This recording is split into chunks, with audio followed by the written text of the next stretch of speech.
자, 우리 이제 수열에서의 마지막 개념이다. 수학적 귀납법 파트를 한번 정리해 봅시다. 그리고 참고로 아니다.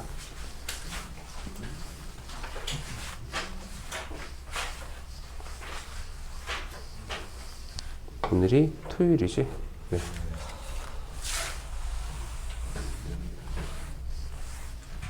자, 수학적 귀납법 한 칸 더 위에다 쓰자.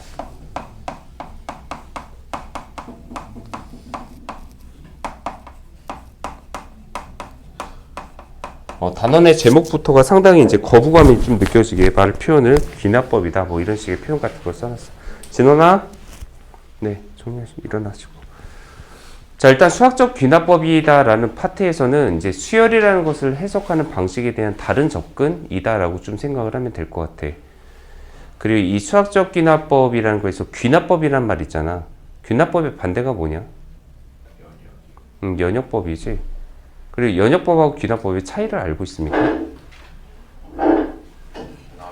구체적인 사실로 그렇죠.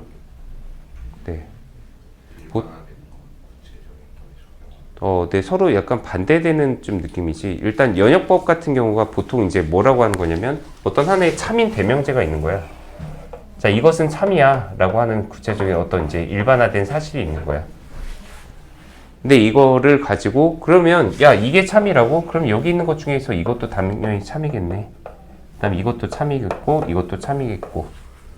그러니까 어떤 일반화된 사실이 있다. 참이라고 밝혀진 사실이 있다. 그럼 그것을 만족하는 거에서 안에 있는 것들은 하나하나를 본다면 그것은 다 참이다라고 얘기할 수 있는 거. 근데 귀납법 같은 경우는 그거 이제 반대되는 개념이야. 얘가 참이야. 그리고 얘가 참이야. 그리고 이것도 참이고 이것도 참이야. 그러면 그것이 속해 있는 이 전체에 해당하는 것으로 좀 확대해서 일반화시켜서 그럼 얘도 참이겠네 라고 얘기하는 것. 이게 바로 귀납법이야. 여기 보세요. 고개를 들어라. 책을 볼 이유가 없잖아 지금.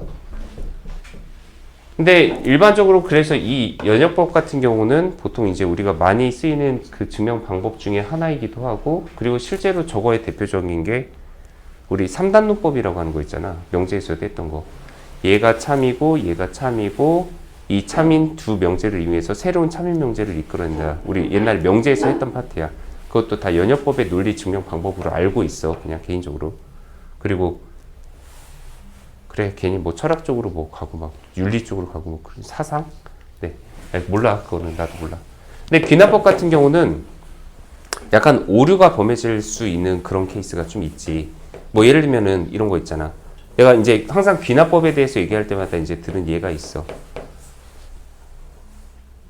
학교 지금 어디가 많냐? 배제가 3명이냐? 네, 배제 3명이니까 내가 지금 일단은 성준이를 봤어. 그랬더니 성준이 이제 특성이라고 할까? 맨날 지각해. 사실이지? 지각에다가 과제. 그래, 요즘에는 그러니까 그래, 그래도 과제는 잘해와. 라고 할게. 그래. 그리고, 근데 맨날 수업 시간에 졸고 맨날 뺀질대고. 근데 이제 윤서를 봤어. 근데 윤서도 그렇다고 하자란 얘기야. 맨날 지각을 해. 거기다 과제는 근데 좀 잘해오는 것 같은데. 근데 수업 시간에 맨날 졸고 있는 것 같고, 그 다음에 맨날 뺀질대고. 근데 진원이를 봤는데 똑같아. 그렇다고 해. 사실이잖아. 네. 그래서 내가 지금 현재 배제고에 있는 학생들 몇 명을 이렇게 싹 봤어. 그랬더니 다 공통적으로 그런 성질을 갖고 있네. 특성은 몇 명들이. 그래서 이 전체 학생들, 여기서 전체란 배제고에 있는 모든 학생이겠지. 배제고를 다니는 학생은 다 그러겠네. 나 배제고 학생 이제 안 맡고 싶은데. 약간 이런 생각이 이제 들었다고 쳐보자. 지금 내가 이제 범한 논리적으로 봤을 때 이제 오류가 있는 부분이잖아. 너무 성급하게 일반화를 한 거지. 그래서 이런 논리의 이제 그 오류 중에 하나가 바로 성급한 일반화의 오류라는 게 이제 보통 나오는 표현 중에 하나야, 진짜로. 근데 귀납법은 그래서 이렇게 성급한 오류를 범할 수가 있다라는 얘기야, 실제로도. 그러면 이제 수학적 귀납법은 뭐냐 그러면 바로 이렇게 성급하게 일반화시켜서 오류를 범할 수 있는 부분에 대한 것을 좀 어떻게 논리적으로 해결할 수 있는, 그러니까 귀납법의 이제 방법 중에서 이런 오류를 범하지 않고 우리가 해석할 수 있는 하나의 이제 방법이다라고 봐주면 되겠지. 그게 바로 수학적 귀납법이야. 네, 근데 이제 수학적 귀납법에서는 크게 우리가 한 두 가지 정도의 내용으로 좀 표현을 한다라고 생각을 하면 될 것 같아. 첫 번째 하나가 이제 우리가 봐줘야 되는 부분이 하나가, 자, 이제 요즘에 나오는 표현대로 쓸까? 수열의 귀납적 정의야.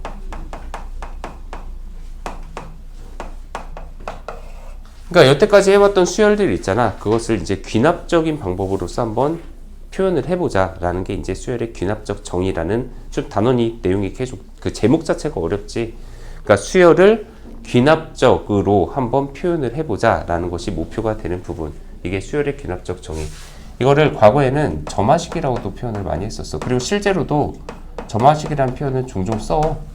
나는 좀 가급적이면 안 쓰려고 하는데 책 같은 데서도 보면 점화식이라는 표현을 쓰고, 여기서는 없냐? 점화식이라는 표현?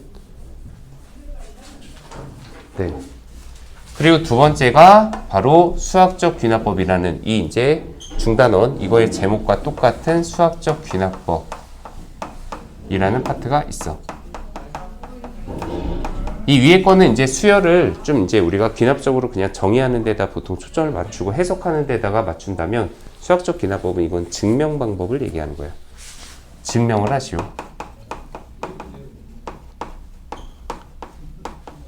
그러면 이 수열의 귀납적 정의에서 하고자 하는 얘기는 뭐냐라고 하는 것을 한번 이제 표현을 해보자. 자, 우리 첫 시간에 했었던 거 그대로 한번 표현을 해볼까? 첫 시간에도 아마 이런 얘기 비슷한 거 한 적이 있을 거야. 야, 첫 번째 항이 1인데 두 번째 항이 3이야. 세 번째 항은 5야. 그럼 네 번째 항은 뭐야? 라고 물었어. 680. 오, 어떻게 알았어? 씨, 나 그거 얘기하려고 했는데. 그러니까 지금 이 규칙대로라고 한다면, 그러니까 더 이제 우리가 많이 한 사람들이면 할수록, 그러니까 수열에 대해서 이제 우리가 배울 대로 배웠다. 아씨, 1, 3, 5니까 등차 수열이네. 다음 수는 당연히 7이겠지. 라고 예상하는 거. 너네가 그렇게 얘기하면 할수록 나는 더 이제 삐뚤어지는 거지. 아닌데? 7 아닌데? 라고 한다면 얼마든지 아닌 수를 맘대로 내가 만들고, 그리고 실제로 그거에 맞는 수열에 정의를 시킬 수가 있는 거잖아. 일반항 같은 것도 세울 수 있고. 그때 얘기했듯이 현재 여기다가 이게 네 번째 항이 7이 아닌데 라는 것에 대한 근거를 제시할 수 있는 수열을 한 번만 표현을 해볼게. 여기다가 n 빼기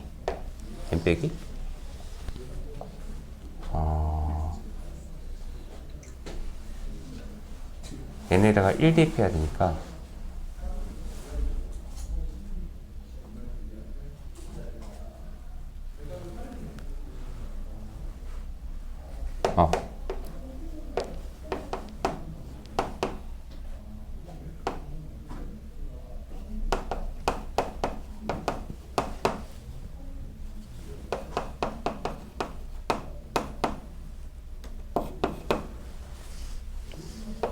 네, 만약에 이렇게 작성을 한다. 그럼 여기다 n에다가 1 대입하면은 a1은 1 대입해서 싹 없어지고, 여기다 1 대입하니까 1 나오는 거고, 그 다음 a2는 여기다 2 대입하면은 이거 싹 없어지니까 2 대입해서 3 나오고, 세 번째 항도 여기다 3 대입해서 싹 없어지고, 그러면 여기다 5까지 나오는데, 이제 네 번째 항을 대입을 하면 3, 2, 1의 곱이니까 6 나오고, 그 다음에 여기는 7이 나오니까 그러면 갑자기 13. 그러니까 우리가 예상하는 숫자인 7과 다른 숫자인 얼마든지 이런 형태로 수열을 만들 수도 있다는 얘기를 아마 수열의 첫 번째 시간에서도 얘기를 했었을 거야. 그래서 사실 아까 문제 풀다가도 이 문제집들에서는 우리가 그냥 일반적인 약속으로 처리하고 하는 문제들도 있지만, 약간 이 숫자들의 규칙을 보통 예를 들면 내가 여기다가 1, 3, 5, 7 하고서 여기다 점점점 이렇게 해놓고 마지막에다가 n번째 항에 해당하는 2n 빼기를 이렇게 주어지잖아. 자, 다음과 같은 수열에서 라고 한다면 이것은 명백한 등차 수열임이 확인이 되고 있어. 왜냐면 1, 3, 5, 7 하고서 점점점, 이것은 이거하고 비슷한 규칙이고, 그리고 그걸 이제 확인사사라는 파트가 바로 여기 뒤에 있는 애지. 일반항을 주어진 거나 마찬가지잖아. 여기 n에다가 1 대입해서 얘고, n에다가 2 대입해서 3이고, 3 대입해서 5고, 4 대입해서 7 나오니까, 이것은 여기 다음 거를 얼마든지 대입한다고 해도 플러스 2씩 되고 있는 등차 수열이다라는 것이 확인이 되는데, 가끔 문제에서 만약에 이런 식으로 주어지고, 야, 요 수열의 n번째 항까지의 뭐 합을 구하여라 이런 식으로 나오잖아. 그거는 엄밀히 얘기하면 좀 오류가 있는 문제일 수도 있는 거야. 왜냐면 이 규칙이 언제까지 나갈지 어떻게 알고. 근데 우리는 보통 그냥 당연히 이 규칙이 이대로 유지가 되고 그냥 등차라는 것으로 이제 약속을 해서 보통 문제를 풀지만 약간의 좀 중요한 시험 같은 거에서는 트집을 잡히면 안 되잖아. 그럼 약간 뭐 수능이라고 한번 해보자. 이런 문제 1, 3, 5, 7 이렇게 나가는 등차 수열이란 말은 아무런 말도 없어. 이런 방법 말 없어. 그냥 이렇게 나가는 수열의 n번째 항까지 합을 구해라. 당연히 문제가 그런 형태는 나올 수가 없겠지. 왜냐면 누군가가 1, 3, 5, 7 다음에 숫자를 어떻게 합니까? 이게 10일지 아니면은 9일지 13일지 100일지 모르는 상황에서 이거에 n번째 항까지 합을 표현을 한다라는 것은 말이 안 되지 않습니까? 문제 제기를 한다면 그거에 대해서 대응을 하지를 못하잖아. 그래서 보통 일반항이라는 개념이 일단 첫 번째로 이 수열에 대한 것을 우리가 무슨 수열인지를 확정하는 데 있어서 첫 번째로 우리한테 정보를 제공하고 있다라고 표현을 하면 되겠지.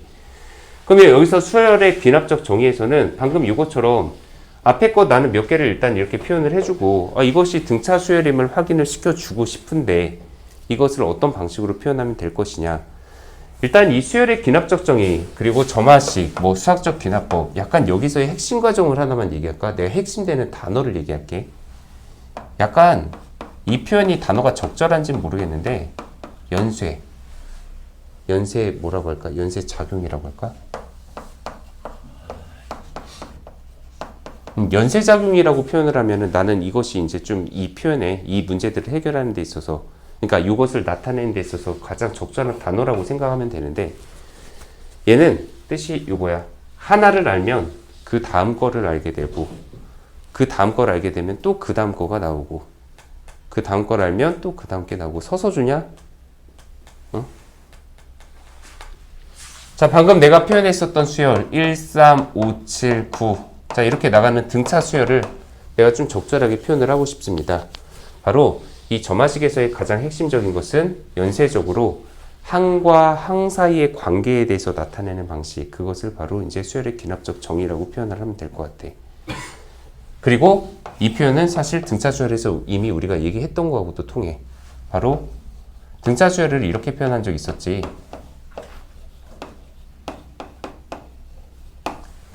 나중항에서 이전항을 뺐을 때 항상 어떤 일정한 상수값이 나오는 수열, 그것을 우리는 등차 수열이라고 표현을 한다. 항과 항 사이 차이가 일정한 수열값, 그것을 등차 수열이라고 표현을 했다고. 맞습니까? 그리고 여기서 이 D가 공차 D고. 맞냐? 맞아요? 그러면 지금 현재 이 식의 표현 방식 있잖아. 여기서 뭐 이거 이쪽으로 이항해서 나중항은 이전 항에다가 어떤 상수값을 더했다. 자, 이렇게 표현했다고 쳐보자. 그럼 이것 자체가 뭐냐면은 바로 항과 항 사이의 관계로서 이전 항에다가 3을 더해서 다음 항이 나오는 수열이네. 그럼 이런 특징을 갖는 애들은 우리가 등차 수열이라고 배웠으니까 당연히 공차 D가 3인 등차 수열이네. 이렇게 확인할 수가 있다고. 그런데 문제는 이렇게만 있잖아. 이 식을 하나로만 표현을 하잖아. 그러면 질문, 야, 10번째 항이 그럼 뭐야? 라고 그러면 참고로 10번째 항을 추적하고 싶으면 9번째 항을 알면 돼. 왜냐면 9번째 항에다가 3 더하면 10번째 항 나오니까. 근데 9번째 항을 알려면 또 8번째 항을 알아야만 하잖아. 8번째 항에 3 더해서 9번째 항이 나오니까. 그럼 그걸 역추적해서 계속 들어가면 결국에는 최종적으로 필요한 건 뭐냐면 맨 첫 번째 있는 정보가 필요해. 바로 이 수열의 첫 항에 대한 정보가 필요한 거지. 자, 첫 항에 대한 정보는 따로 표기를 할까? 이렇게. 자, 그럼 이거 하나만 있으면 이 수열은 바로 등차 수열임도 확인이 돼. 왜냐면 나중항이 이전항에다가 3이라는 값을 더해서 나중항이 결정이 되고, 그리고 첫 항은 10이라고? 그러면 여기 n에다가 1을 대입하잖아? 그러면 A2는 A1 더하기 3이니까 10에다가 3 더해서 A2는 13임이 확인이 되고, 세 번째 항은 여기 n에다가 2 대입하면 A2 더하기 3을 하니까 13 더하기 3에서 16임이 확인이 되고, 그럼 이대로 쭉 연산을 한다면 당연히 10번째 항도 구할 수가 있겠지. 물론 실제로 10번째 항 구하라고 해서 이렇게 덧셈을 10번을 하겠냐? 등차 수열이라고 확인했으니까 10번째 항이면 첫 항 더하기 9D 해갖고 그냥 바로 구하겠지. 그러니까 수열의 귀납적 정의다라는 해석은 가장 기본은 일단 이것처럼 첫 항을 주어지고 그 항과 항 사이의 관계 쪽에다가 우리한테 초점을 맞춰서 식을 제시를 해주면 그것으로 인해서 우리는 이 수열이 어떤 형태를 갖는지를 추론을 할 수가 있다라는 얘기야. 그러면 괜히 뻔하게 등차 수열, 막 등비 수열 이런 것만 또 하면은 또 재미없으니까 뭐 재미라기보다는 그냥 한번 다른 걸 나타내 볼까? 예를 들면 나중항을 표현을 했는데 이전 항에다가 제곱을 하고 플러스 1을 해 주십시다. 이렇게 냈다고 쳐보자. 근데 첫 번째 항은 그냥 5이다. 막 이렇게 냈다고 쳐봐. 아, 너무 크다. 자, 1부터. 그럼 이걸 만족하는 수열을 표현하고 싶다라고 한다면 아, 첫 번째 항은 1이야. 그럼 두 번째 항을 원하면 여기 n에다가 또 1 대입해서 표현하면 되잖아. 그리고 이 수열의 특징은 앞에 있는 항의 값을 제곱을 하고 거기다 1을 더해서 다음 숫자가 나오는 거니까 그러면 이거 제곱하고 1 더하면 A2는 2라고 나올 것이고 그 다음 걸 원하면 또 얘 제곱해. 이전 거 제곱하고 1 더하면 그 다음 거 나오니까 그럼 세 번째 항은 이거 제곱에다 1 더한 5고 네 번째 항은 제곱하고 1 더해서 26이고 다섯 번째 항은 상상에 맡기고 이런 식으로 표현을 할 수 있는 수열도 당연히 있는 거야. 이런 식으로 나타내는 것을 다 수열의 기납적 정의, 점화식이라고 표현을 한다는 얘기야. 됐습니까? 근데 그러면 아까 그러면 등차 수열은 이렇게 나타낸다고 했으니까 그럼 등차 수열을 나타낸 점화식은 이거라고 외우면 됩니까? 근데 이해를 하는 거지 일단은 기본으로. 그리고 이 형태는 등차 수열 처음에 할 때부터 얘기를 했던 거잖아.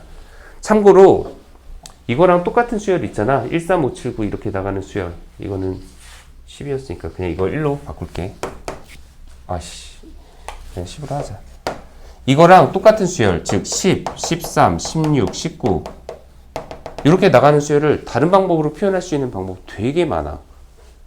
그러니까 등차 수열, 똑같은 등차 수열인데도 이것을 수열의 기납적 정의를 이용해서 저 시커먼 게 눈도 안 보이게 이렇게 가만히 보고 있으면 저게 눈을 뜬 건가 안 뜬 건가 머리가 이렇게 가려갖고 근데 딱 보고 있잖아. 그러면 이렇게 그 머리카락 사이로 눈이 이렇게 깜빡깜빡 하는 게 보이면은 보고 있구나. 너 앞머리 좀 수업 시간에 이렇게 머리 이렇게 고무줄로 이렇게 사과머리 하고 있으면 안 돼? 네. 자, 근데 이 등차 수열에 해당하는 애를 내가 다른 방법으로도 표현해 볼게. 예를 들면 대표적으로 나타낼 수 있는 또 하나의 방법이 우리 흔히 얘기하는 등차 중항을 이용하는 방법도 있어. 이번에는 항과 항 사이에 연속된 두 개의 항 사이의 관계가 아니라 연속된 세 개의 항 사이의 관계를 우리한테 표현을 할 수가 있어. 보통 등차 중항이라고 하는 게 그거잖아. 가운데 항을 두 배 한 것이 바로 양쪽에 있는 항의 합과 같다. 그럼 여기서 연속된 항은 이렇게 표현해. AN, AN 더하기 1, 그 다음 거 AN 더하기 2. 그러면 가운데 있는 항의 두 배를 한 것이 AN과 앞의 항과 그 다음 나중항을 더하는 거랑 똑같습니다. 이렇게 표현을 하잖아. 그럼 뭐야 이거 등차 중항을 표현했네? 라고 생각을 할 수가 있다는 얘기야. 혹은 등차 중항이지 생각을 못했다고 해도 크게 상관은 없어. 왜냐면 그냥 n에다 직접 1 대입하고 2 대입해보고 3 대입해보면 정보를 어느 정도는 알 수 있을 테니까.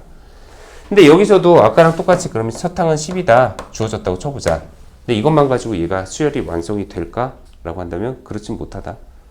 왜냐면 여기 n에다가 1 대입하면 그래 좋았어. 두 번째 항의 두 배는 첫 번째 항과 세 번째 항을 더한 거랑 같아. 근데 첫 번째 항에다가 10을 대입하잖아. 근데 모르는 게 그럼 얘도 모르고 얘도 모르는데 정보가 안 나오잖아. 그러니까 첫 항만 알려주면 여기서는 내가 원하는 두 번째 항도 못 찾아, 세 번째 항도 못 찾아. 얘가 10인 거 하나만 알면은 안 되잖아. 그럼 여기서는 보통 이제 주어지는 게 그래서 두 번째 항도 주어져. 이렇게. 딱 앞에 거 두 개 정도만 주어지잖아. 그러니까 항이 세 개 사이의 관계니까 두 개를 욕한 거 아니야. 항 세 개가 있어. 그러면 두 개를 알려주면은 나머지 하나는 찾을 수가 있잖아. 맞습니까? 네. 자, 그러면 여기서 두 번째 항이 13이라고 알려주면 거기다가 두 배 하면 26이니까 그럼 얘는 16이겠네 해서 세 번째 항을 찾을 수가 있는 거지. 그럼 또 이제 n에다가 2를 대입하면 이제 두 번째 항과 세 번째 항을 이용을 해서 또 네 번째 항에 대한 정보가 이제 찾아지는 거야. 근데 이런 식으로 쭉쭉쭉 찾으면은 그 다음도 찾아지고 그 다음도 찾아지고 바로 연쇄적으로 바로 이것 때문에 얘가 나오고 얘 때문에 다시 얘가 나오고 얘 때문에 또 얘가 나오고 이런 식으로 찾을 수가 있다는 얘기야. 그럼 가장 기본적인 등차 수열들은 당연히 정보를 어느 정도는 알고 있어야 돼. 근데 경험담인데 이게 무슨 수열이야 라고 생각을 할 만큼 되게 복잡한 형태의 식이 있었어. 그러니까 복잡한 형태의 점화식을 옛날에 푼 적이 있었어. 근데 이 복잡한 식을 풀었다? 근데 정보를 해석을 못 하겠는 거야. 그러니까 식이 좀 간단하게 정리가 잘 안 되는 거였어. 아마 내가 그때 뭐 부족해서 그랬겠지. 근데 A씨 몰라 씨 하고서 그냥 얘네다가 1대입해서 두 번째 항 찾았다. 그 다음에 2대입해서 세 번째 항 찾았다. 그리고 3대입해서 네 번째 항까지 찾아봤다. 그랬더니 이게 등차 수열을 이루네. 이런 애들 되게 많아. 그러니까 하고자 하는 얘기는 등차 수열의 형태를 나타내는 수열의 기납적 정의, 즉 점화식은 이 형태만 있는 것도 아니고 이것만 있는 것도 아니고 더 많이 있다고 한마디로 표현할 수 있는 방법은. 근데 그 중에 가장 대표적인 거 나타낸 거겠지. 왜냐면 이게 가장 기본 형태. 이거는 등차 중앙 이용한 거. 근데 다른 것도 되게 많이 표현할 수가 있다고. 이해됐습니까? 네, 얼마든지. 그래서 해석하는 데 있어서 이 형태를 외우려고 하는 것은 아니라 가장 기본은 원래 점화식에서의 기본은 n에다 직접 대입하는 거야. 그리고 실제로 점화식에서 가장 이게 좀 문제가 된 게 있었는데 뭐냐면 지금도 여기 이 책에서는 약간 그게 이제 확장 버전으로 있겠지만 옛날에 점화식이 이만큼을 배웠다고 쳐보자. 한동안 이 과정을 되게 축소시켜서 요거밖에 안 배운 적이 있어. 근데 사실 점화식에서는 옛날에 이만큼 배웠던 거 있지. 이거는 좀 너무 과해. 왜냐면 이 수열의 기납적 정의에서의 가장 근본 취지는 뭐냐면 연쇄적으로 해서 n에다가 1, 2, 3, 4 몇 개를 대입하면 내가 원하는 항을 추론할 수 있어 라는 게 원래 가장 기본 목표가 돼야 되는 게 문제야. 가령 여기다가 야 나준 항이 앞에 항에다가 3배 하고 그 다음에 여기다 1을 더했다고 쳐보자. 자 그리고 여기서 A1은 그냥 2야 라고 주어졌다고 쳐봐.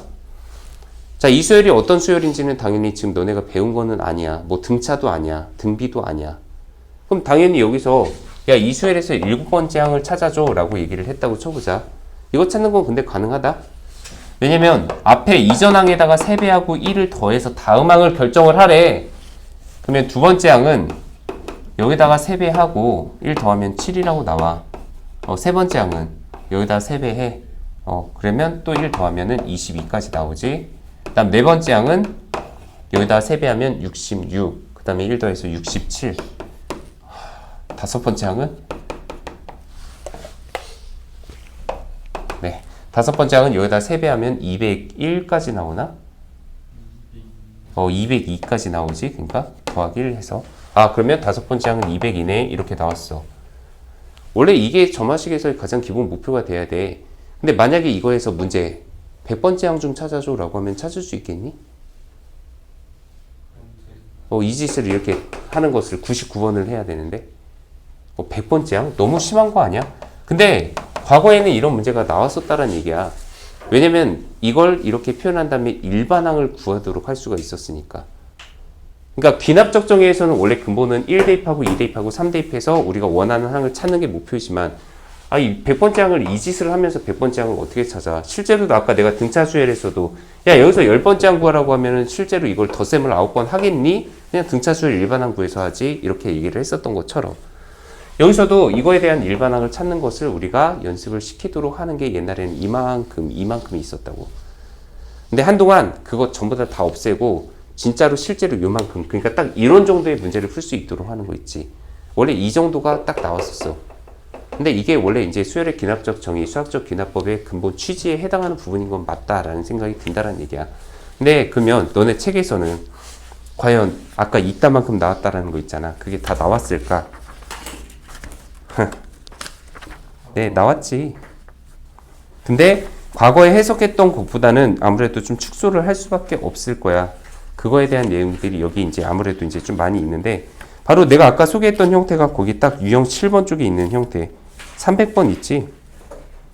300쪽. 근데 거기 문제를 한번 봐라. 300쪽에 1742번 보잖아. 그러면 맨 마지막에 구하라는 게 뭐야? 6번째 항 구하라고 했지? 6번째 항 구하는 거 그냥 저것처럼 하면 되는 거야. 자, 그러면 그 다음 문제는 10번째 항 구하라고 했지? 10번째 항도 지금 이것처럼 구할 수 있어. 물론 규칙을 파악을 조금 더 하는데 아무래도 시간이 더 들긴 하지만. 근데 문제를 딱 보면 거기도 다 10번째 항까지를 구하여라 이런 식으로 나와 있잖아. 사실 이 문제들에서는 원래 막 한 100번째 항을 찾아라 또는 일반항 AN을 찾아라 이 형태까지는 문제가 나오는 것은 원래가 무리가 있어. 근데 하필이면 거기 유형 7번에 설명자리 있잖아.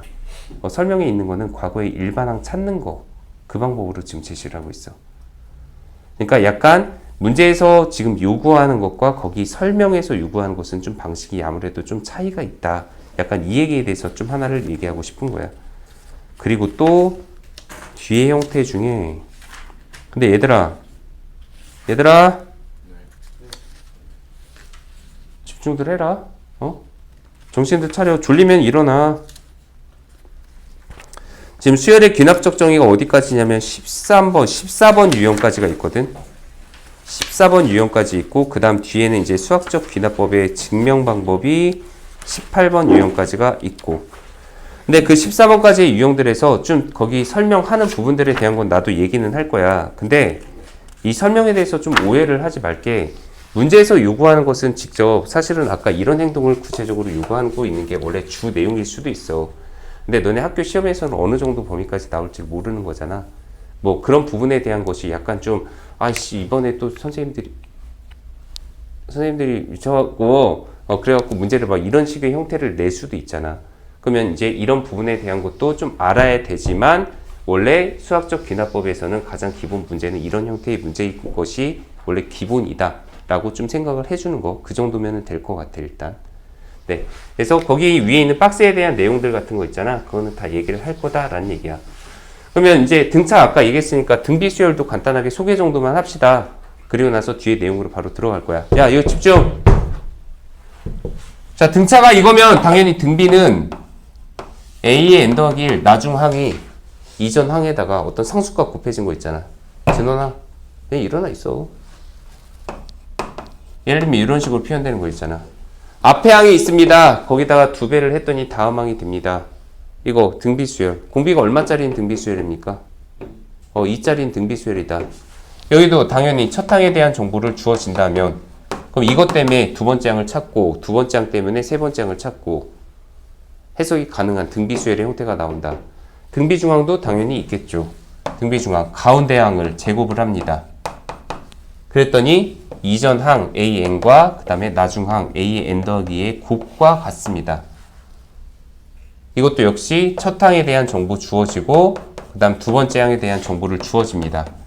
그럼 얘네 둘로 인해서 세 번째 항에 대한 정보를 찾는 거고 그 다음 세 번째 항이 나오면 두 번째 항과 세 번째 항으로 네 번째 항을 또 찾을 수 있는 거고, 근데 이것이 등비중항의 형태를 나타내기 때문에 당연히 이걸로 발생하게 되는 수열은 등비수열의 형태를 이룰 겁니다. 됐습니까? 자, 거기 책에 있는 내용으로 봅시다. 바로 유제로 들어갈 거야.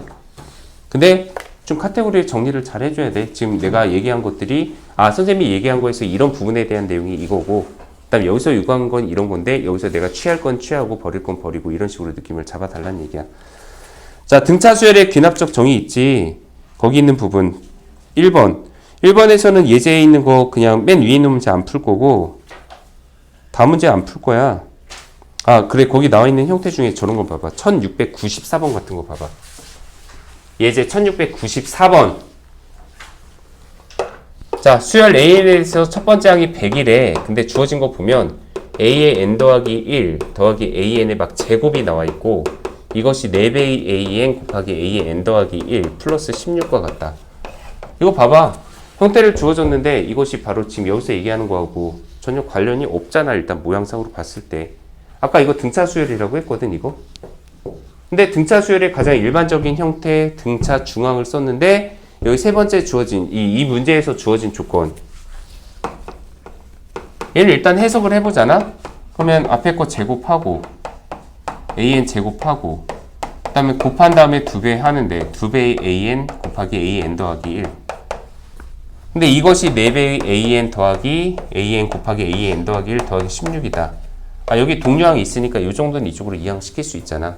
근데 이거 16까지 같이 이항해서 해석하면은 이제 해석이 어려워질 수도 있겠지, 약간. 오히려 지금 여기서는 이것만 이쪽으로 이항해서 A의 n 더하기 1의 제곱에 A의 n의 제곱이 있고 그 다음 가운데 빼기 2배의 AN, A의 n 더하기 1 있으면 이거 다시 완전제곱식으로 인수분해가 되는 형태잖아. 이거 뭐야? A의 n 더하기 1에서 AN을 뺀 거의 제곱인데 그게 16이라는 거구나. 이렇게 주어졌다는 게 확인이 되지. 그러니까 결국에는 나중항 빼기 이전항을 했더니 플러스 마이너스 4거든. 네, 근데 거기 있는 정보 중에 거기 단 하고서 보니까 A1이 A2보다는 크고요. A3보다 더 크고요. 이렇게 나와 있다는 건 항이 뒤로 가면 갈수록 작아지고 있다는 얘기잖아. 그러니까 공차는 음수다라는 것을 확정을 지어달라는 얘기겠지. 이렇게. 그러면 첫 항이 100이고 그 다음 공차 D가 마이너스 4인 등차 수열이다 라는 것이 확인이 되는 형태의 식이잖아. 이 정도를 해석을 등차로 확인을 할 수 있으면은 더 편해지는 거고, 등차라고 해석을 만약에 못했다. 과거에 내가 그랬거든. 되게 간단한 점화식이야. 간단한 수열의 기납 조정인데 이걸 보고서 등차 수열이라는 걸 바로 못 잡아냈었어. 내가 멍청해서가 아니라 그만큼 안 해서라고 얘기할게. 멍청한 소리는 듣기 싫어 일단은. 그래서 여기 내가 했던 짓은 뭐였냐면 n에다 1 대입해서 이거 있으니까 두 번째 항 구하고 세 번째 항 구해. 그럼 세 번째 항 때쯤 구할 때쯤 되잖아. 그럼 아이씨 뭐야 등차였네. 약간 이런 이제 반응이 약간 나왔던 거지 과거에는. 근데 그렇게 하는 것도 뭐 상관없다라는 얘기야. 네, 그리고 그 위에는 1696번까지는 전부 다 아까 얘기했었던 이런 형태나 다 이런 형태를 지금 제공하고 있다라고 봐주면 될 것 같아. 뭐 뒤에 쪽은 비슷하겠지는 않지만 조금 차이가 약간 있지만 네, 그 정도로 얘기하고 넘어갈게요. 294쪽 등비수열의 귀납적 정의다라고 하는 것도 1번에 있는 형태 아까 등비수열의 가장 기본 정의 2번 그 다음 것도 그다음 세 번째 것도 그다음 1706번은 등비중앙 그다음 1707번도 로그 해석하면 등비중앙. 왜 내가 얘기하는 거고 같은 호흡으로 지금 안 하고 있는 거 같지? 난 칠판에다 뭔가를 하고 있는 게 아니라 말로 하고 있으니까 같이 책을 봐야지 왜 엉뚱한 데 시선을 맞추고 있냐고 이 자식아. 정신이 없어요. 그랬구나. 어떻게?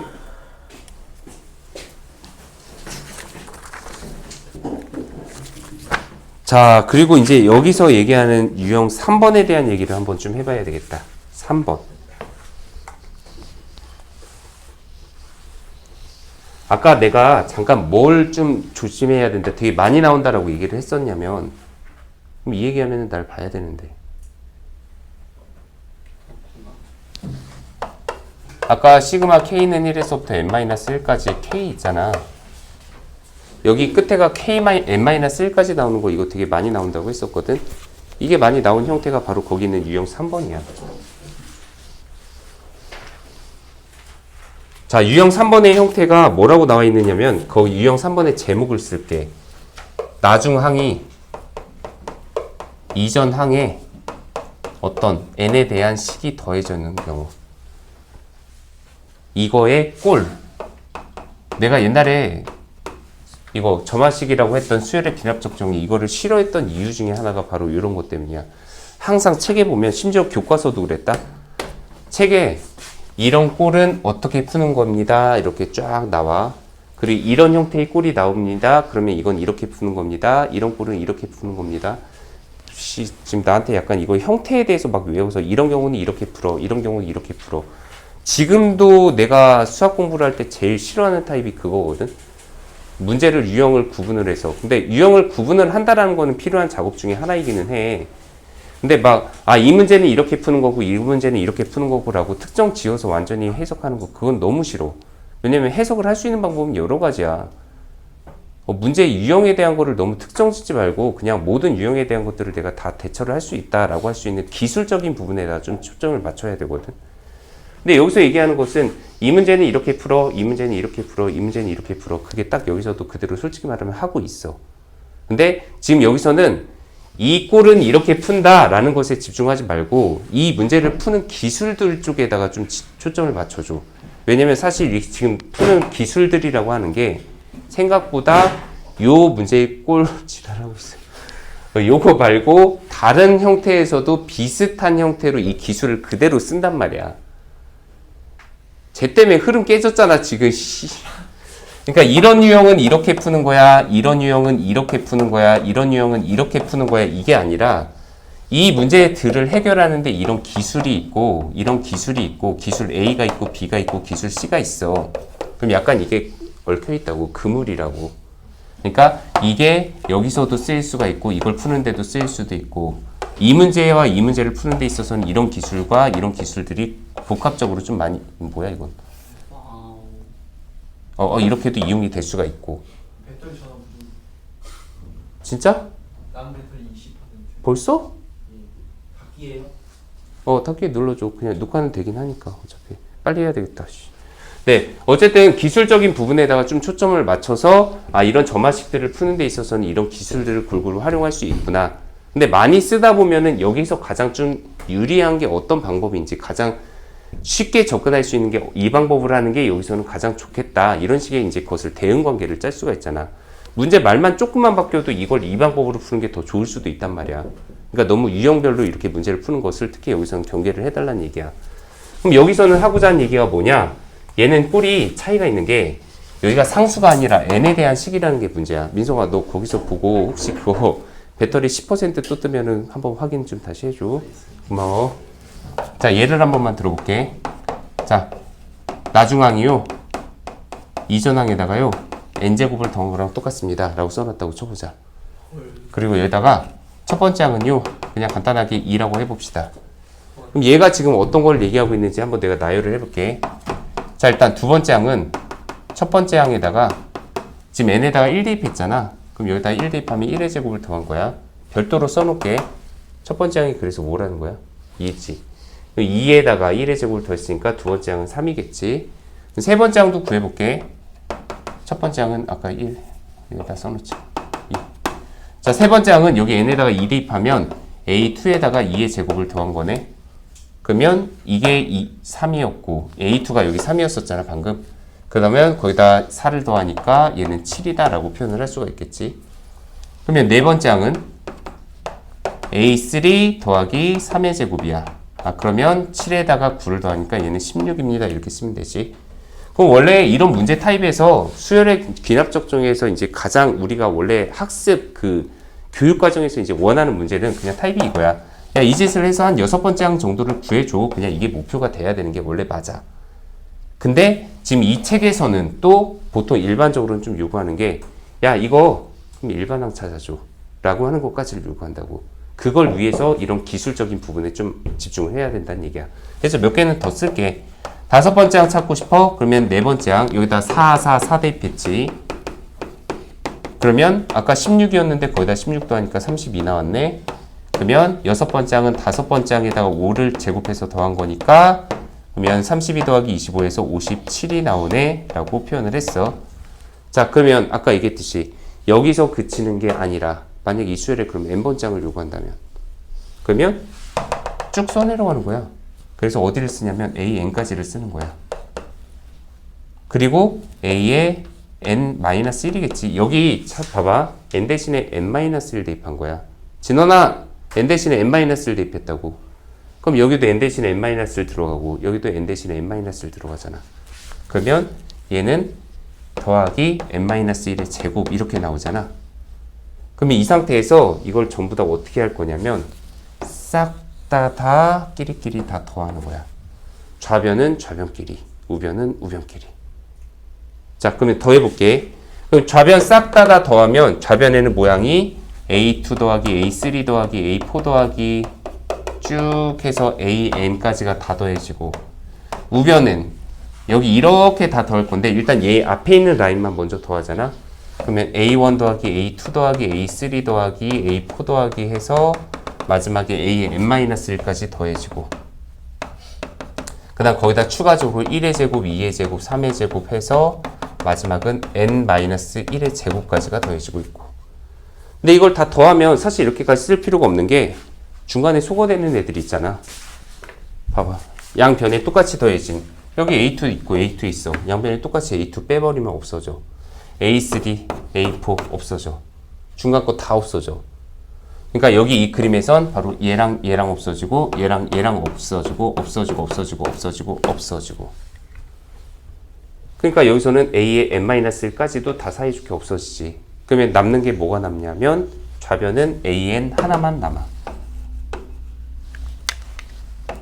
그리고 우변은 여기 앞에 부분에서는 이거 a1 하나만 남아.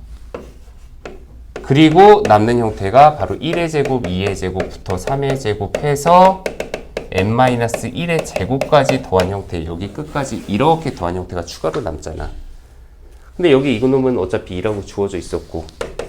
그러면 얘는 뭡니까? 라고 하면 이게 바로 아까 표현한 시그마 K제곱에 N까지 제곱해서 더한 게 아니라, 그러니까 얘가 바로 시그마 K는 1에서부터 N까지가 아니라 여기다 N-1까지 대입한 형태라고 이게. 그러니까 이게 되게 많이 나온다는 게 이 파트에서 얘기를 하는 거야. 그래서 얘를 이제 정리하면 얘는 6분의 N, N-1. 아까 잠깐 정리했었지? 이거 원래 N이면 6분의 N 더하기 1, 2N 더하기 1 나온다고 했지만 여기에다 N 대신에 N-1 대입하면 N, N-1 그리고 이것 때문에 2N-1 이렇게 나온다고 했던 거. 자, 이게 바로 일반항 구하는 방법이야. 됐습니까? 그럼 아까 여기서 6번째 항 구했을 때 아까 이게 55였고 25 더해서 아닌데? 이게 얼마야? 32 나왔지? 그래서 이게 57인가 이렇게 나왔었거든? 그러면 6번째 항 맞는지 한번 확인해봐. 여기다 6 대입하면 5, 11 곱하면 55 더하기 2 하면 57 맞아 떨어지잖아. 됐습니까? 근데 이 방법으로 해서 이렇게 일반항을 구하는데 과거에 이 방법을 이컬어 이거를 뭐라고 했더라? 뭐 약간 측차 합인가? 좀 약간 말이 어려워. 뭐 측차 합이 있고 하나가 곱이라는 방법이 있는데 근데 이건 뜻을 내가 몰라갖고 그냥 약간 이미지, 그러니까 이 기술에 대한 명칭이 있잖아. 보통 이렇게 항을 싹 나열해서 그냥 끼리끼리 다 좌변은 좌변끼리 우변은 우변끼리 더해서 정리하는 방법이라고 그냥 소개를 할게. 근데 이 방법이 생각보다 되게 많이 쓰인다는 얘기를 미리 하도록 하자. 그게 바로 유형 3번에 대한 얘기고 유형 4번이 바로 이렇게 나열해서 곱하는 거에 대한 얘기야. 그럼 곱하잖아. 근데 이게 곱하기가 필요한 경우는 뭐냐면 아까처럼 AN에다가 어떤 FN이 더해진 게 아니라 FN이 곱해져 있기 때문에. 그러면 AN 더하기 1이 뭐 예를 들면 여기에 N 더하기 1분의 N이다 AN 뭐 이런 식으로 있는 거야. 그리고 여기서는 A1은 또 역시 뭐 2 이렇게 있잖아. 간단하게 써볼게. 이거는 그럼 N에다가 1부터 싹 대입하면 A2는 1 대입하면 2분의 1베이 A1, A3는 3분의 2베이 A2, A4는 4분의 3배의 A3. 그러면 마지막에 n번째 항을 원하니까 n 대신에 n-를 대입하는 게 핵심이야. n-1을 여기다 대입하면 여기도 하나 더 적은 항 n분의 n-1의 an 이렇게 나오거든. 그럼 이 상태에서 이걸 싹 다 곱하면은 여기서 A2 곱해져 있고 A2 곱해져 있고 A3, A3, A4, A4, AN-1 이거 n-1이야 미안. AN-1, AN-1 다 없어져 곱했을 때. 그러면 남는 게 뭐냐면 AN은 첫 번째 항 하나 남고 그 다음에 여기 뒤에 2분의 1 곱하기 3분의 2 곱하기 4분의 3 이런 형태가 남아. 그리고 마지막에 n분의 n-. 심지어 얘까지도 다 날아간다. 분모분자, 분모분자, 분모분자, 분모분자. 그래서 남는 것이 바로 n분의 1 곱하기 첫 번째 항 A1 하나만 남습니다. 이런 식으로 정의되는 수열의 형태를 이끌어낼 때 쓰이는 게 바로 우리가 이제 곱의 형태로 표현을 하는 것들이야. 기술적인 부분의 얘기를 하자란 얘기야. 자, 5번의 형태가 나왔다. 막 진짜 이런 거 하나하나 얘기하려면 솔직히 말하면 진짜. 근데 5번 유형에서는 내가 눈에 띄는 문제를 하나만 얘기할게. 솔직히 1725번에 있는 8번째 항 좀 시간은 걸리더라도 하나하나 1 대입하고 2 대입하고 3 대입하고 4, 5, 6, 7까지만 대입하잖아. 그럼 거기 있는 8번째 항에 대한 정보는 그냥 노가다 해도 나와. 원래 그게 근본 취지에 해당하는 수열의 기납적 정의니까. 야 얘들아 오늘 아무래도 저거 무리겠는데? 수학적 기납법이? 우리 다음 주 화요일날 한 번 더 수업이긴 하지. 그리고 나서 2월달이지 3월달이지. 원래 진도 목표는 2월이 맞긴 맞는데 아씨 그냥 오늘 끝내려고 했는데 씨.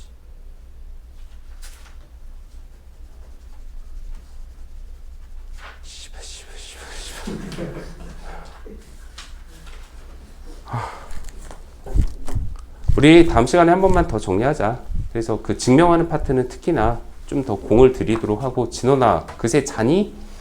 어? 이씨, 내가 쟤보고 욕한 거야 지금. 이씨. 그리고 괜히 막 너무 서둘러서 지금 해서 괜히 하는 것보다 유형할 수 있는 데까지는 한번 나타내 봅시다. 그래서 기술적인 부분과 그리고 내가 제일 강조하고 싶은 건 그거야. 방금 얘기했듯이 수열의 귀납적 정의에서의 원래 근본 목표. 거기 내가 제일 싫어하는 문제가 딱 보이는 게 뭐냐면 1726번 있지. 1726번 정말 싫어. 거기 최다 민출 왕중효라고 나와 있지. 정말 싫어. 왜 싫으냐면은 내가 옛날에 풀었던 타입은 원래 야 지금 너네가 거기 나와 있는 수열의 형태를 봐라. 이거 측 찾고 아까 얘기한 거 지우고 이거는 아까 얘기 끝난 거니까 거의 그게 유형 5번이지 지금. 유형 5번에 1726번 문제 타입을 봐라. 그래 다음 시간에 한 번 더 정리하자. 그래 여유 있게 우리 꼼꼼하게 검토하는 게 중요하니까. 자 a의 n 더하기 1은 3배의 a의 n 더하기 1 분의 a입니다. 야 이거 봐라. 이거 보고서 한번 해석해보자고 하자고. 근데 지금 문제에서 요구하는 게 이렇게 정의될 때 이전항과 다음항 사이의 관계를 주어졌네. 기납적 정의네. 점화식이네. 20번째 항을 찾으라는 거 딱 보자마자 나 빛이 싹 바뀌어. 너무 짜증나. 이거 20번째 항 찾으라는 것은 솔직히 말해서 여기 n에다가 1 대입해서 두 번째 항 찾고 2 대입해서 두 번째 항으로 세 번째 항 찾고 이 짓을 해서 20번째 항 찾으라는 질문일까? 우리한테 그냥 단순 연산시키는 문제야? 당연히 아니지. 그 단순 연산을 19번 시키는 문제가 어딨어. 마치 너네한테 그냥 진짜 막 숫자 들어온 거 막 759 막 어떤 문제를 막 해석해서 풀었어. 그랬더니 여기다가 막 312 하고 뭐 더하기 1538 더하고 그 다음에 9721에다가 곱하기 729 곱하고 막 이런 계산 같은 거 만약에 있다고 쳐봐. 그럼 너네 욕할 거 아니야. 지금 이 문제가 그런 타입의 문제라는 얘기야. 그럼 이 문제의 의도가 뭐냐면 이 식을 보고서 이게 어떤 수열의 형태에 대한 수열의 귀납적 정의를 나타내는지를 알고 있어야 된다는 걸 지금 얘기하는 문제거든. 근데 그게 옛날 진짜 우리 때나 했었던 그런 형태의 문제이긴 하거든. 참고로 이런 형태로 정의되는 수열을 우리가 뭐라고 하냐면 조화수열이라고 하는 애야.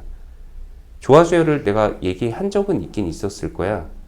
한 번은 한 적은 있었을 거거든. 조화수열이 뭐냐면 역수가 등차수열을 이루는 수열. 그러니까 역수가 등차수열을 이루기 때문에 이 수열은 특징이 뭐냐면 건방지게 무슨 일어나 빨리. 그러니까 어떤 수열이 있는데 원래 그냥 일반 등차수열이 있으면은 나중항에다가 나중항 빼기 이전 항이 그냥 어떤 일정한 상수값이 나온다. 이게 등차수열이었다면 이번엔 역수를 했을 때 등차수열이니까 a의 n 더하기 1분의 1에서 이전항의 역수를 뺐을 때 그게 일정한 상수값이 나온다. 이렇게 정의되는 수열이 바로 조화수열이라고 하는 애야. 그리고 참고로 얘기할게. 우리 등차중항하고 등비중항을 할 때 내가 그 얘기는 했을 거야. 산술평균에 대응하고 기하평균에 대응을 한다. 자, 산술평균, 등차중항. 물론 이제 등차중항하고 산술평균은 좀 약간의 이제 그 차이가 있긴 있지. 원래 산술 기하평균은 다 양수일 대로 제한을 이제 시키잖아. A가 양수이다. 그다음 B가 양수이다. 그럼 이 상황에선 산술평균을 우리는 A 더하기 B의 반으로 나눈 산술적인 평균이라고 정의를 한다. 근데 A와 B의 등차 중항을 계산하시오. 그럼 A랑 B랑 더하고 반으로 나누면 이게 바로 A 그리고 2분의 A 더하기 B, B 순으로 등차 수열이 되기 위한 가운데 항의 조건을 찾은 거잖아. 자, 등비중항으로 넘어가자. 루트 AB다. 엄밀히 얘기하면 여기선 플러스 마이너스가 맞긴 하지. A와 B 가운데 있는 수의 제곱이 A와 B의 곱이랑 같다. 그럼 가운데 있는 수의 제곱이 AB니까 제곱근 풀면 풀마. 여기서는 그냥 루트 AB라고 표현을 하지. 근데 여기서 바로 지금 현재 얘기하는 조화수열. 조화수열은 A가 있고 B가 있어. 그럼 여기다가 어떤 수를 쓰면은 이게 조화수열이 되는지 조화수열의 가운데 항인 조화중항이라는 개념을 표현을 할 수가 있어. 그러면 지금 이걸 나타내기 위해서는 어떤 행동을 하면 되냐면 여기에 어떤 수가 가운데 있으면 이 수가 지금 조화수열을 이룬다고 했잖아. 조화수열이야. 조화 죽겠어 아주 그냥. 무리수였나? 네. 근데 조화수열이라고 했잖아. 그러면 일단 조화수열은 해석하기 편한 형태로 바꾸려면 무조건 역수 먼저 해버려. 그럼 등차수열 되니까. 자, 역수에. 그러면 이제 이거 세수 차례대로 등차수열이야. 그러면 가운데 있는 수가 등차 중항이니까 가운데 있는 수의 2배는 양 끝에 있는 수의 합과 같다라고 정리를 해버리는 거야. 그럼 여기서 이거 통분하면 A, B분의 A 더하기 B지. 그러면 이렇게 곱하고 이렇게 곱하면 2A, B는 A 더하기 B 배의 X랑 같고, 그러면 여기 있는 X는 바로 A 더하기 B분의 2AB랑 같다. 한번 간단하게 써볼까? 내가 여기다가 그냥 3분의 1을 썼어. 그 다음 여기다 7분의 1을 썼어. 그럼 이거 여기다 5분의 1 쓰면 이게 차례대로 3분의 1, 5분의 1, 7분의 1 이게 바로 조화수열을 이루는 세수야. 왜냐면 역수해봐. 그럼 3, 5, 7 등차되는 애들이잖아. 만약에 내가 3분의 1과 7분의 1의 조화 중항을 한번 계산을 했을 때 얘가 나오는지 확인을 해보자. 그럼 A하고 B에다가 3분의 1, 7분의 1 대입하면 되거든. 그러면 2 곱하기 2개 곱한 거 21분의 1. A 더하기 B는 이거 2개 더한 거니까 7, 3, 21분의 10이다. 그러면 5분의 1이다 라고 하는 가운데 수가 나오거든. 그리고 바로 조화 평균이라는 애가 있어. 산술 평균, 기하 평균, 그리고 조화 평균까지야. 그리고 A 더하기 B분의 이거는 똑같아. 그리고 원래 산술 평균과 기하 평균 사이의 관계가 항상 산술 평균이 기하 평균 이상이다. 근데 조화 평균보다 기하 평균이 이상이다. 이 세 개가 원래 부등식이 이렇게 성립하는 애야. 조화 평균은 언제 씁니까? 평균 속력 계산할 때 써, 보통. 평균 속력. 내가 A하고 B 사이에, 자, A가 있습니다. B가 있습니다. 내가 집에서 학원을 가는데, 학원을 갈 때는 시속, 초속 0.1m의 빠르기로 가고 있어. 정말 가기 싫은 거지. 1초에 10cm씩 이동하는 거야. 애들이 이렇게. 학원에 지금 가기 싫은 상황. 자, 학원에서 집으로 간다. 이때는 초속 10m의 빠르기로 올림픽 나가도 될 정도야. 100m를 10초에 주파하는 빠르기로 집에 가고 있습니다. 집에 갈 때와 그리고 학원에 올 때와 이 두 개의 평균 속력을 계산하시오. 그럼 원래 평균 속력 계산하려면 걸린 총 시간 분의 간 총 이동 거리 이거를 따지면 되거든. 그러니까 얘가 왕복하는데 시간이 얼마나 걸렸어? 그동안에 얘가 얼마나 이동했어? 근데 지금 속력 외에 아무것도 안 주어졌거든. 근데 이 상태에서 이거 평균 속력 계산하고 싶으면 A하고 B 이 두 속력 있잖아. 0.1과 10의 조화 중항을 표현을 하는 거야. 그럼 이게 바로 왕복하는 거에 평균 속력값 나와. 참고로 얘기한 거야. 뭐 조화 이거 평균 있잖아. 이런 거 다 원래는 지금은 안 해도 되는 내용이잖아. 조화수열이란 말도 원래는 몰라도 되는데 지금 만약에 방금 얘기했었던 이 문제 어딨어? 이 그지 같은 문제 1720 어떤 새끼가 된 건지 진짜 잡아 죽쳐버리고 싶은. 근데 이런 형태의 문제가 나온다. 그럼 어쩔 수 없이 또 해석을 할 수 있어야 되잖아. 아까 요거 내가 한번 우변으로 이항시킨 다음에 정리해볼까? 그럼 봐봐. 형태가 A의 n 더하기 1분의 1은 이항시키면 AN분의 1 더하기 이거 통분하면 여기 D 곱하기 AN이다 이런 형태로 나오잖아. 그럼 여기서 이거 역수에 AN 더하기 1은 이거 역수에 그러면 1 더하기 D 곱하기 AN분의 AN이다 이런 형태의 꼴이 나오는데 이거랑 여기 이 형태랑 한번 좀 비교를 해봐. 형태가 거의 비슷하다는 걸 알 수 있잖아.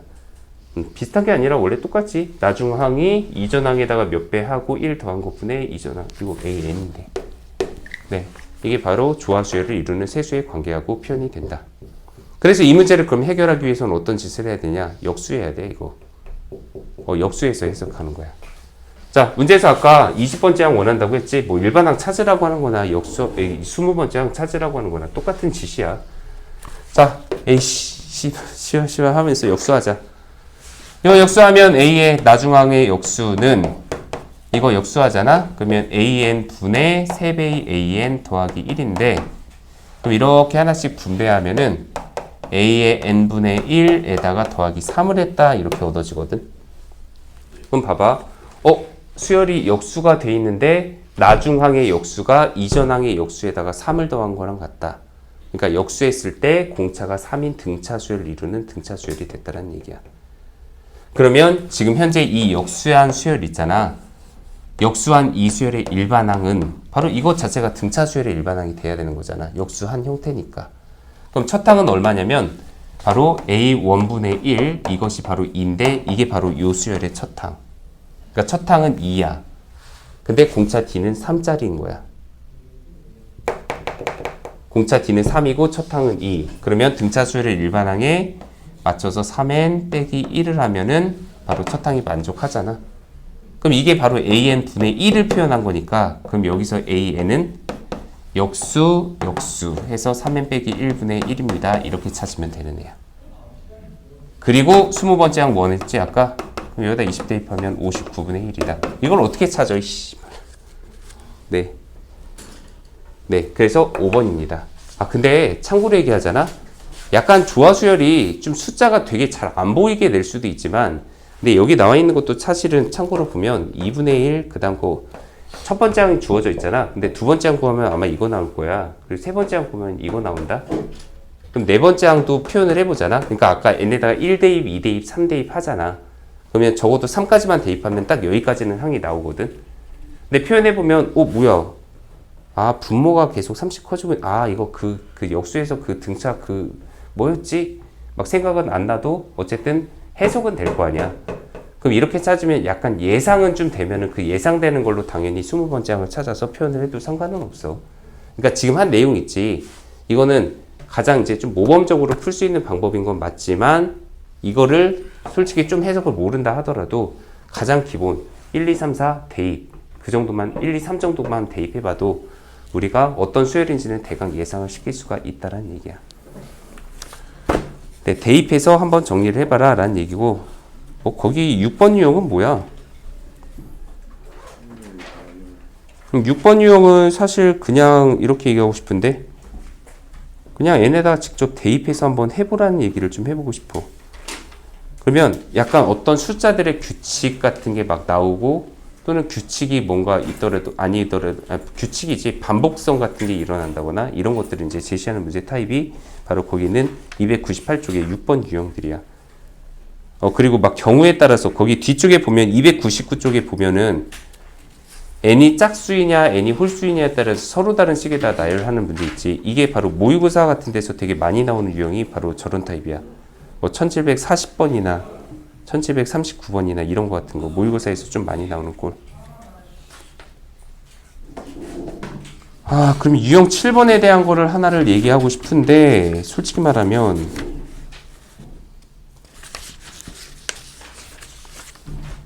유형 7번이 이거 표현하기가 생각보다 좀 어렵거든. 우리 간단하게 유형 6번까지만 끊읍시다. 근데 조건이 좀 있어. 다음 주에 유형 6번까지에 대한 거는 좀 완벽하게 좀 해와야 돼.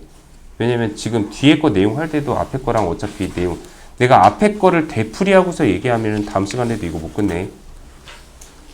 그러니까 다음 시간에는 가급적이면 오늘 한 내용에 대한 건 최소화하고 문제 풀이도 역시 좀 최소화할 수 있도록 좀 협조가 필요하다는 얘기다. 됐습니까? 네, 오늘은 목표 여기까지만 합시다. 6번까지만 합시다. 1시간으로는 택도 없었네. 네, 299쪽까지입니다.